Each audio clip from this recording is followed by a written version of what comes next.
En la charla anterior decíamos que el silencio tiene una estrecha relación con la muerte y así lo presenta la Biblia en muchísimos pasajes. Lo que queremos decir con esto es que el silencio de por sí no es necesariamente positivo. El silencio es, si no ambiguo, muchas veces equívoco, en el sentido de que puede ser en algunas ocasiones algo positivo, algo que nos ayude a encontrarnos en profundidad o a preparar nuestro encuentro con Dios, o cuando escuchamos a una persona y hacemos silencio. Pero estos son los casos en los que el silencio en cierto modo es redimido. Me explico mejor. El silencio solo es positivo cuando nos ayuda a entrar en relación. Cuando me permite entrar en relación conmigo mismo, a través, por ejemplo, de la introspección, de la reflexión, de la interiorización, o con la naturaleza, con las cosas, a través de la contemplación silenciosa de una realidad, o cuando entro en comunión con alguien porque lo escucho atentamente en silencio, y sobre todo cuando me pongo delante de Dios y hago silencio ante Él para escucharlo, para adorarlo, para estar con Él en una profunda relación personal de comunión, de amor. El silencio es solo positivo cuando nos ayuda a entrar en relación con algo diverso de nosotros mismos o con nosotros mismos. En todos los otros casos el silencio es negativo. Por eso es que en la Biblia el acto más dramático de rechazo a Dios era silenciar a los profetas. Los profetas representan la voz de Dios en la historia.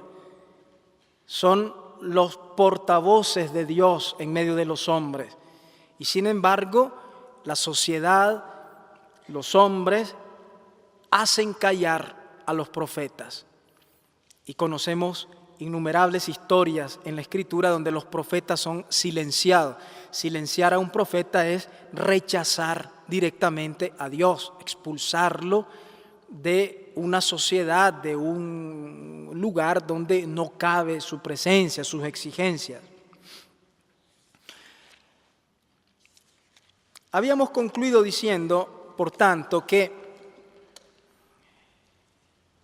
el silencio de Dios, como nos pone en contacto con ese no hablar divino, nos hace experimentar el lado mortal que tiene el silencio. Ahora me voy a referir a un evento histórico que significó el final de Israel, como la muerte de aquel pueblo.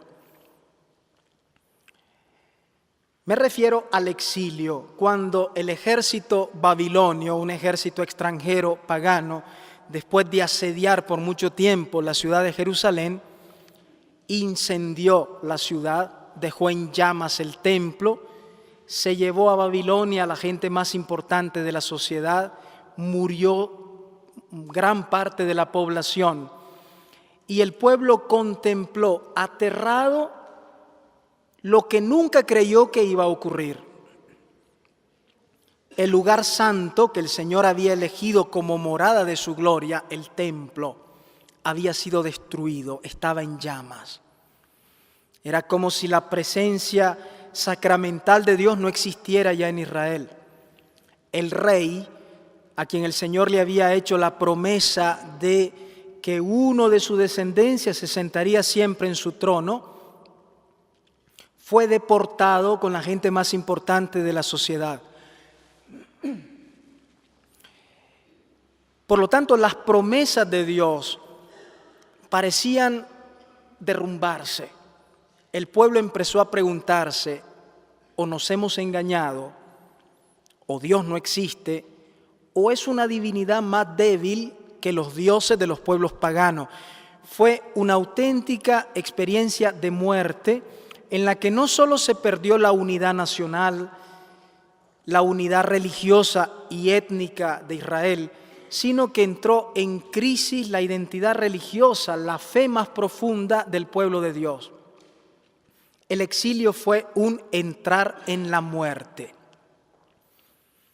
Muchísimos textos de los salmos y de los profetas describen las ciudades desoladas después de la invasión del ejército babilonio, después del exilio, como ciudades silenciosas.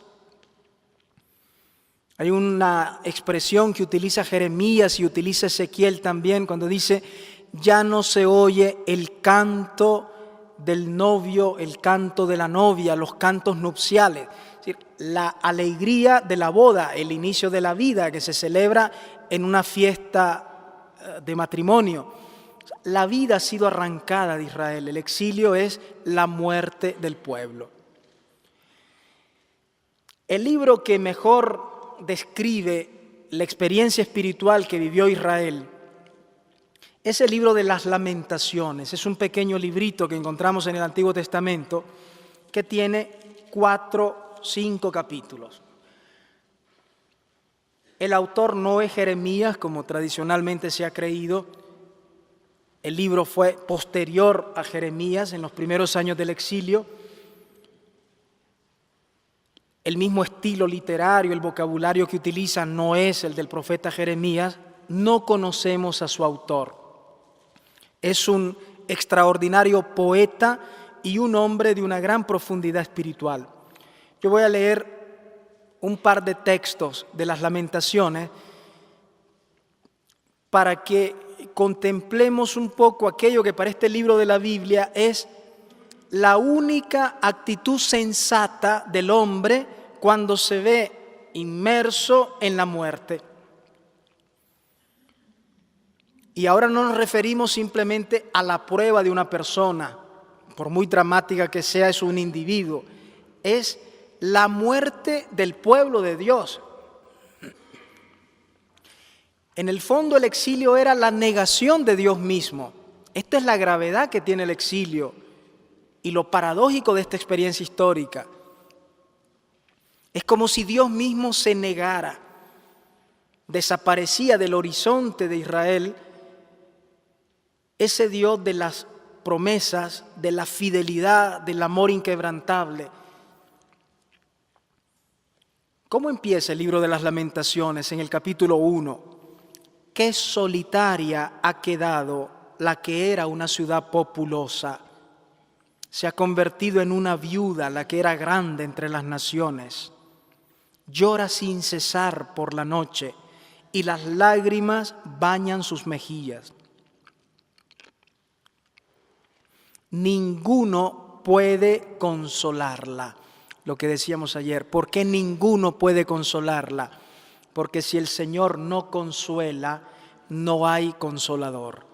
Israel, Jerusalén, está como una ciudad solitaria, destruida y desconsolada. Dice, humillada, oprimida. Judá se encamina al destierro, habita entre las naciones sin encontrar tranquilidad. Los caminos de Sión están de luto, nadie viene ya a sus fiestas, todas las puertas están destruidas, gimen sus sacerdotes, las jóvenes están desoladas, toda ella es amargura. Cuando llegamos al capítulo 2, se nos describe una actitud que tiene un gran valor simbólico y es de una gran densidad espiritual. Ante esta desolación no hay esperanza. Pensemos, no hay presente porque las ciudades están destruidas. No hay futuro porque las promesas del Señor parece que ya se acabaron. El pasado es incierto porque queda la duda si nos hemos engañado o en realidad Dios existía o si no era un Dios tan poderoso como parecía. Fíjense cómo presente destruido, futuro sin esperanza y un pasado incierto. Toda la ciudad y toda la población sumida en la muerte. Es un poco el Dumá colectivo que vive Jerusalén. Ahora voy a leer del capítulo 2, el versículo 9 y 10. Lo leo y luego lo explico. Se desploman las puertas de la ciudad. El Señor ha roto sus cerrojos.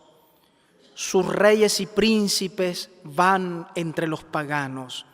Y luego viene una frase que explica la situación espiritual como la vive el pueblo. Leo esta traducción y luego digo qué significa. No hay enseñanza, ni los profetas reciben visiones del Señor. El texto hebreo dice Ein Torah. Aquí la traducción dice no hay enseñanza. No hay Torah. Torah no es simplemente la ley en el Antiguo Testamento. Torah es la enseñanza que el sacerdote impartía en el templo, iluminando la vida, explicando los caminos del Señor, ayudando al pueblo a encontrar la voluntad de Dios. Llega este momento de muerte en Torah, no hay enseñanza. La otra posibilidad eran los profetas. Y dice el texto, ni los profetas reciben visiones del Señor. Lo que decíamos ayer, el exilio tiene como destrucción una profundidad enorme, pero la destrucción más grande, el dolor más grande del exilio es justamente el no tener explicación. Y no sabemos qué es lo que le hace sufrir más al pueblo de Dios en el Antiguo Testamento, si la destrucción, el dolor físico, el hambre, porque hay partes que el libro dice los niños tienen la lengua pegada al paladar de sed, no hay alimentos, no hay agua, es la muerte.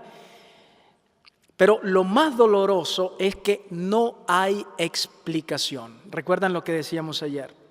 Es el no encontrar esa palabra que viene de fuera, que ilumine, que de alguna manera Dios intervenga sobrenaturalmente, que diga algo. No hay Torah, no hay profecía, no hay explicación. Lo cual quiere decir que el exilio no fue solamente destrucción, sino que fue también un tiempo de silencio divino.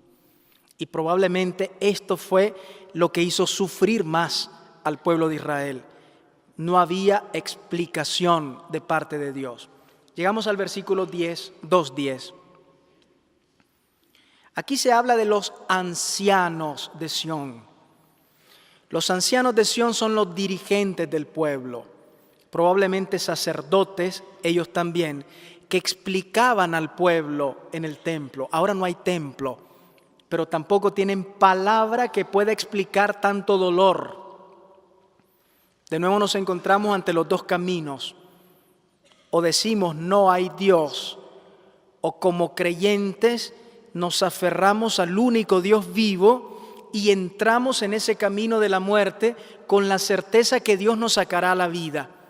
Veamos cómo reacciona el pueblo en este momento de muerte.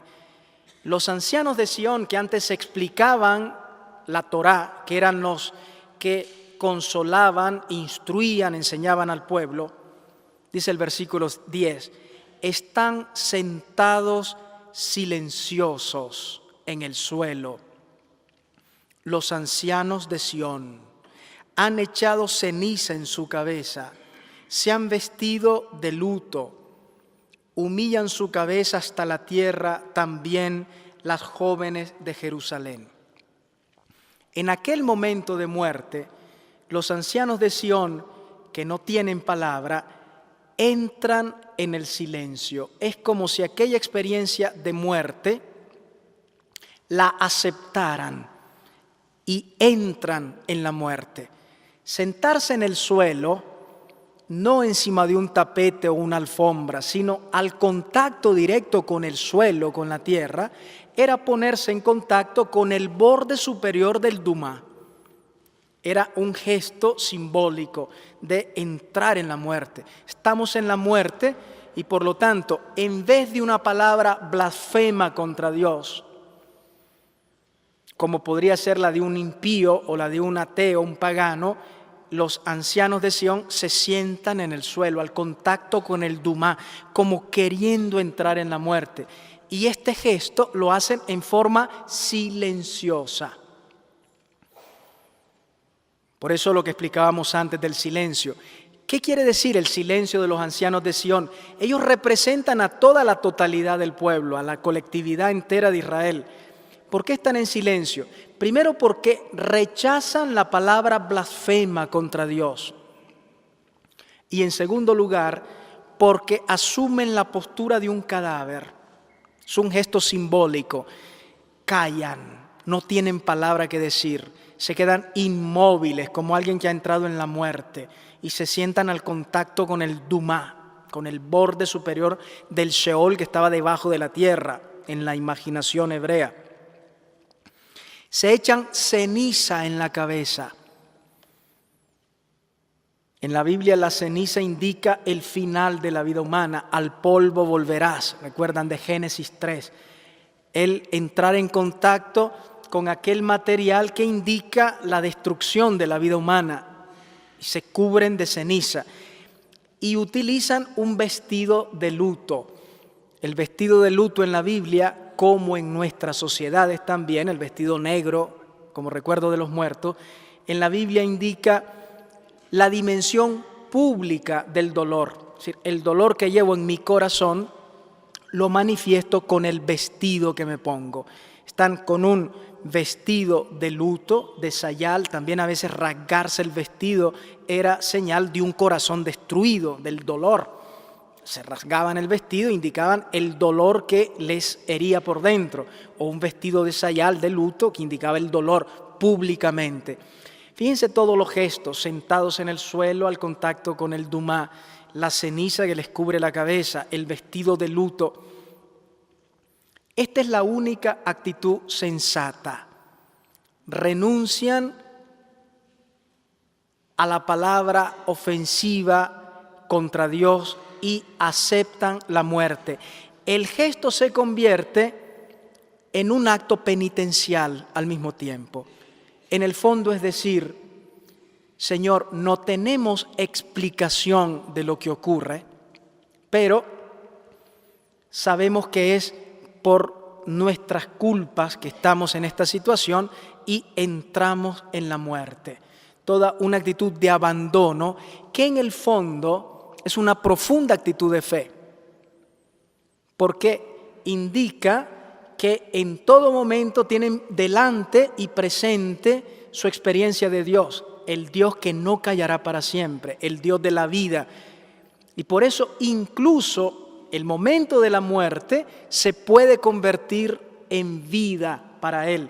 Esta es una expresión de fe altísima que los dirigentes de Israel realizan en el momento del exilio. Aceptar aquel momento de sufrimiento y de muerte como a causa de su pecado. Aceptan la situación mortal del exilio y de esa manera expresan su fe en el Dios de la vida. Ahora vamos a leer 3:28 que completa la escena. La voy a leer desde el 16 hasta el 31 del capítulo 3 del libro de las Lamentaciones.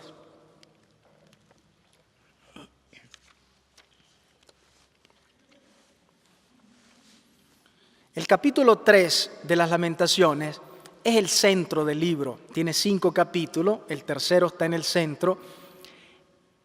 Es el capítulo donde se describe con mayor profundidad la actitud espiritual del pueblo en el momento del silencio divino. El 1, el 2, el 4 y el 5 describen más el dolor. En cambio, en el 3 se describe la actitud interior, que es una actitud de una fe inquebrantable, de una esperanza fuerte y de una fidelidad grande al amor del Señor. Vamos a ver cómo vive aquel momento el pueblo.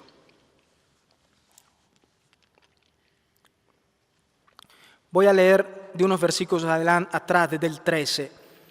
En mis carnes se han clavado las flechas que llevaba. Mi gente se burla de mí. Me dedican refranes todo el día. Me ha saciado de amargura, me ha dado a beber ajenjo. Se refiere a Dios. Me quiebra los dientes con piedras, me revuelca en el polvo. La paz se ha alejado de mí. Ya no sé lo que es la felicidad.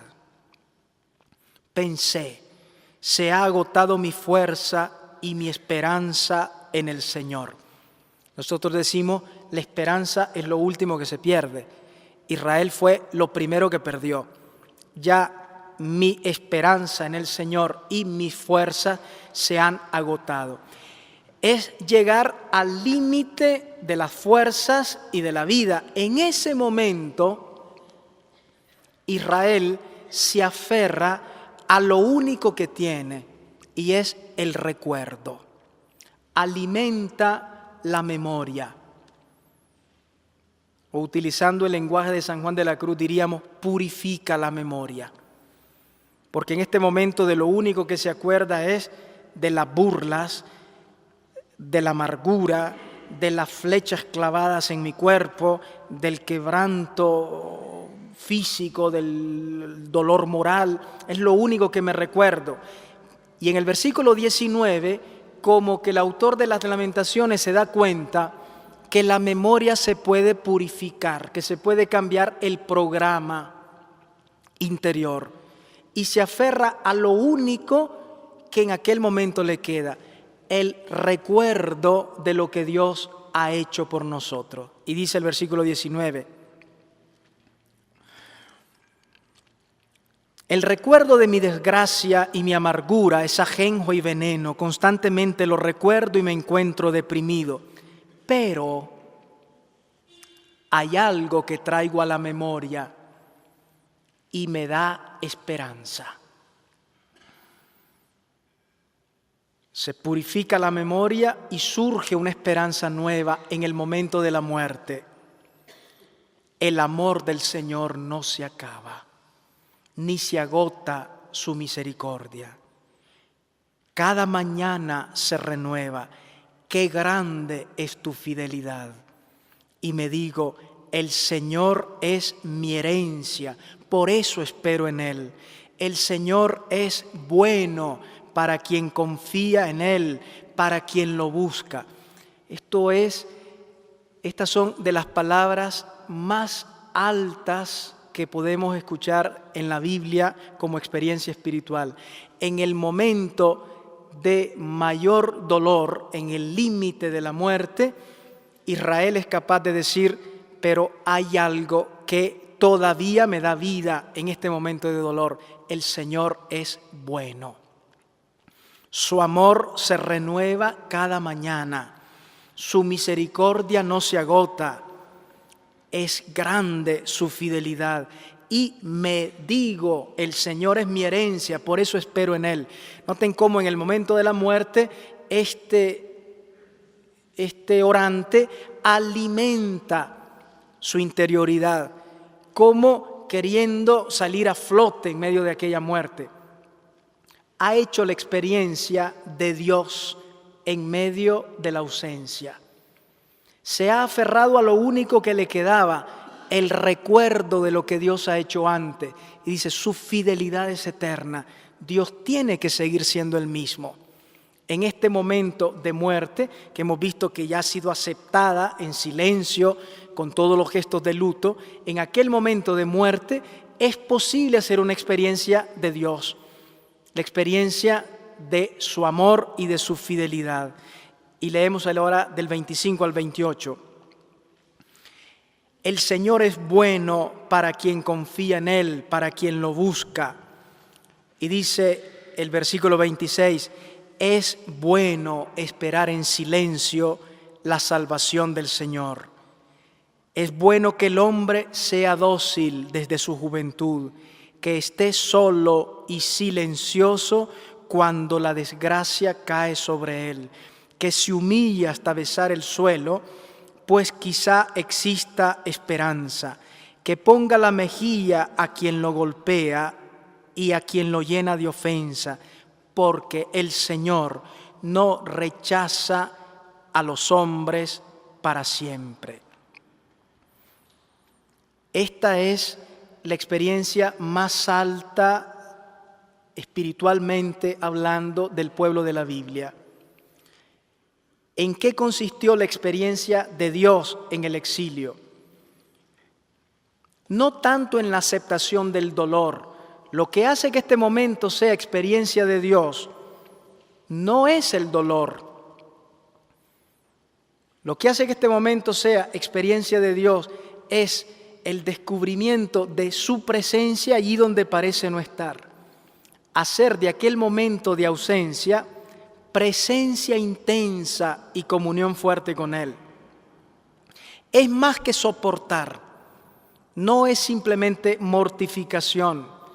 Es el momento de la transformación radical del hombre que en ese momento de muerte es deshecho y rehecho al mismo tiempo, con las actitudes interiores con las que vive ese momento. Y notemos que las actitudes interiores con las que el orante de las Lamentaciones vive el exilio son fundamentalmente tres. Pone en Dios toda su esperanza.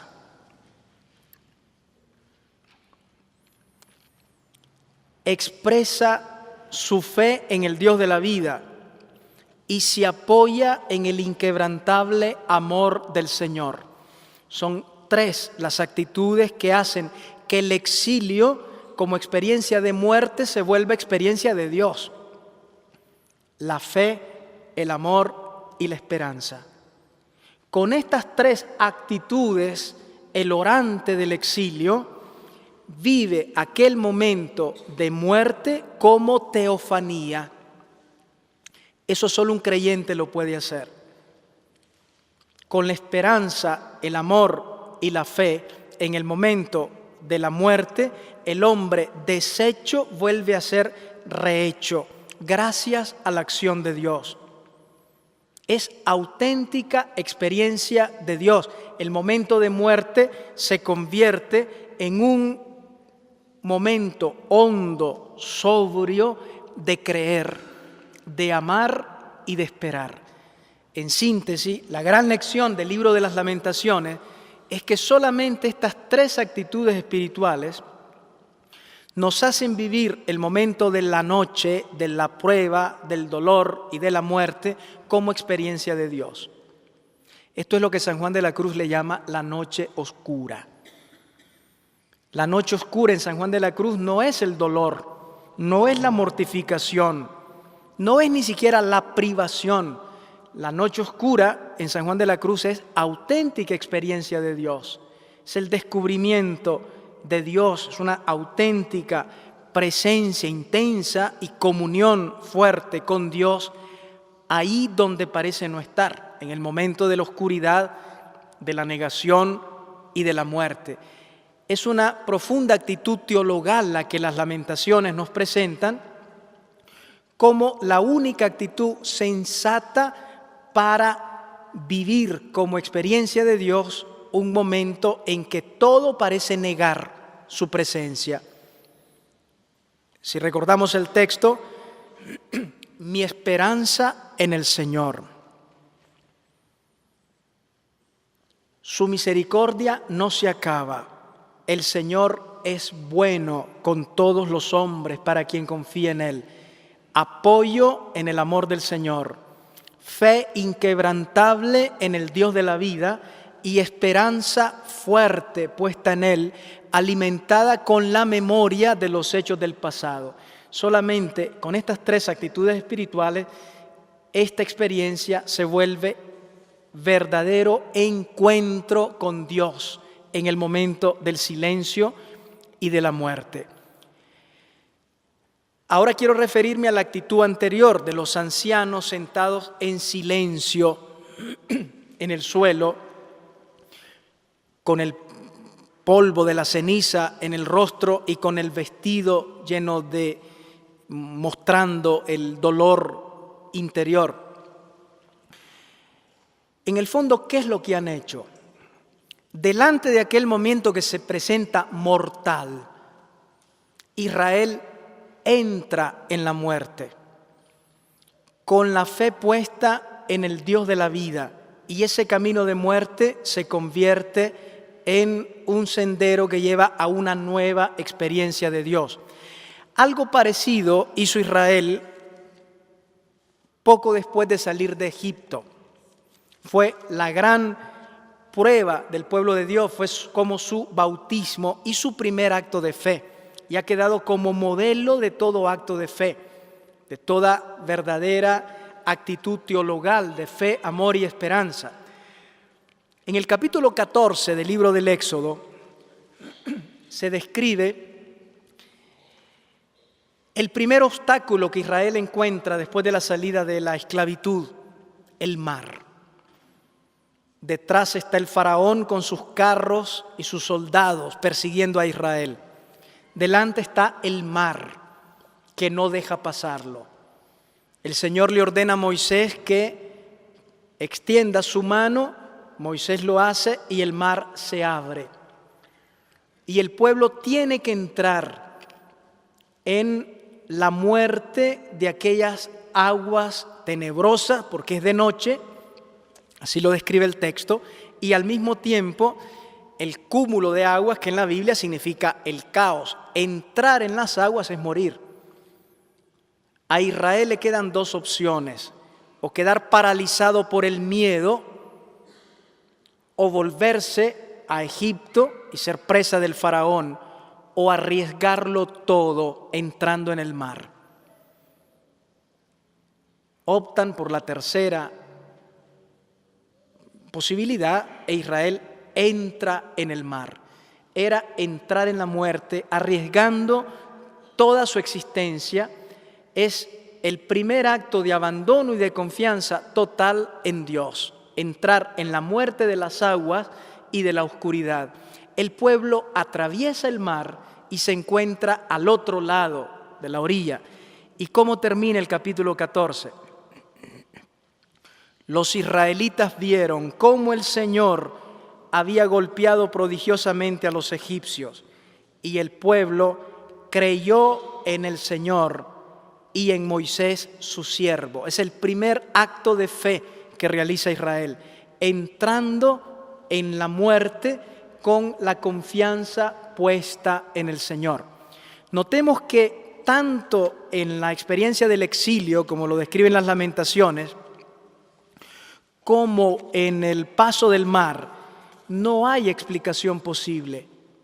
En el momento del silencio de Dios, el creyente se juega toda su existencia. O no hay Dios, como el no creyente, o se entra en aquel sendero de muerte con la confianza puesta en el Señor. Leo del Evangelio de Lucas un texto que nos puede iluminar esta actitud que estamos describiendo en el Antiguo Testamento. Lucas capítulo 9, 23-24.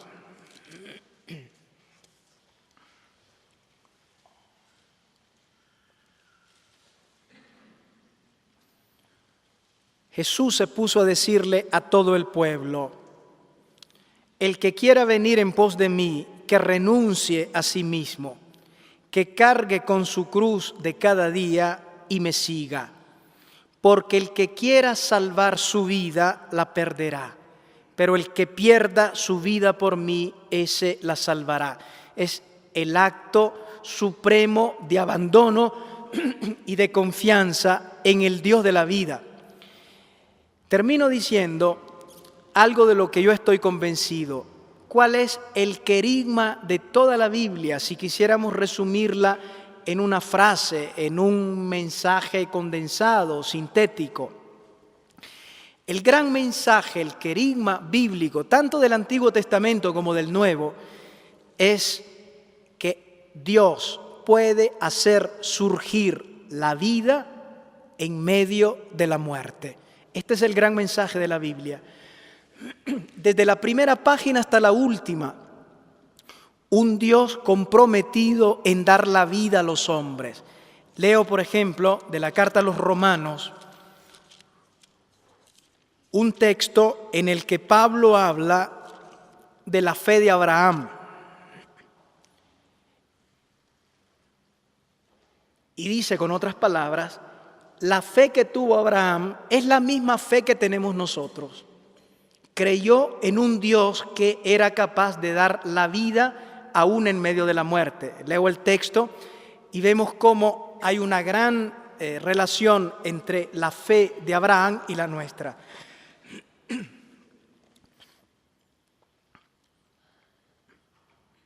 Romanos 4, versículo 17. Abraham es el padre de todos nosotros, como dice la Escritura. Te he constituido padre de muchos pueblos, y lo es ante Dios en quien creyó, el Dios que da vida a los muertos y llama a la existencia a las cosas que no existen. Esta es la fe del Antiguo Testamento condensada en la persona de Abraham. Creer en el Dios que da vida a los muertos, que hace surgir la vida en medio de la muerte. En el versículo 24 de ese mismo capítulo, estas palabras de la Escritura no se refieren solamente a Abraham, se refieren también a nosotros, que obtendremos la salvación si creemos en aquel que resucitó de entre los muertos a Jesús nuestro Señor, entregado a la muerte por nuestros pecados y resucitado para nuestra salvación. La fe de Abraham, como experiencia, como dinámica, es la misma del creyente del Nuevo Testamento. Aún en medio de la muerte, la única actitud sensata, aún en medio de la oscuridad, del silencio, del dumá, del terror y del drama de la prueba, la única actitud sensata es poner toda nuestra confianza en Él. El icono es esa imagen de los ancianos de Sión que sentados en el suelo entran en aquella muerte del exilio con la confianza de que Dios es Dios de la vida y que no callará para siempre porque Dios trata con amor a los hombres. No hay explicación.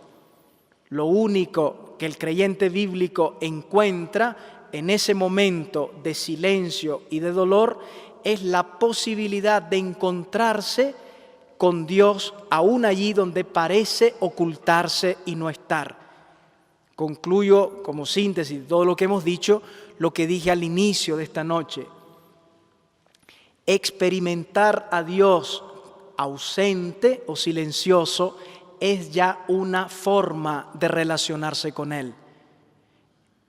Y por eso el dumá, la muerte y la prueba no son solamente momentos de dolor, sino también ocasiones propicias para renovar nuestra fe, nuestro abandono, nuestra esperanza y amor en Él, o como en el caso de Job, para ampliar y purificar la imagen y la experiencia que tenemos de Dios.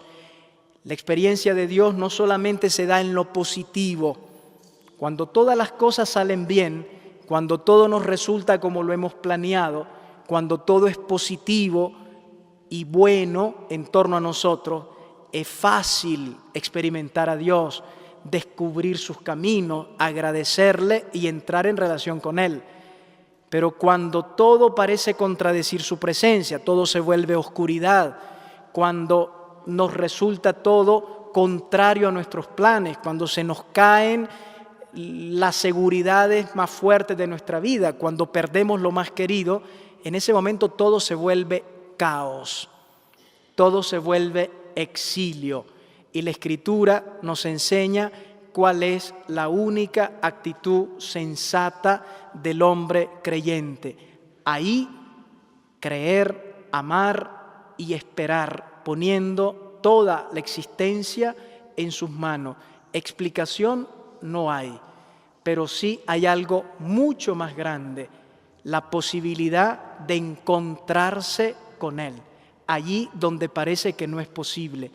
Esto es lo que nos ofrece como gracia, como experiencia, el don de la fe, experimentar a Dios. Termino como terminábamos ayer, de lo que tenemos necesidad no es de explicaciones, sino de desarrollar nuestra sensibilidad interior y espiritual que nos permita ver, oír y encontrarlo a Él, el único que puede consolar. Porque si Dios no consuela, no hay consolador posible. Gracias, nos vemos mañana.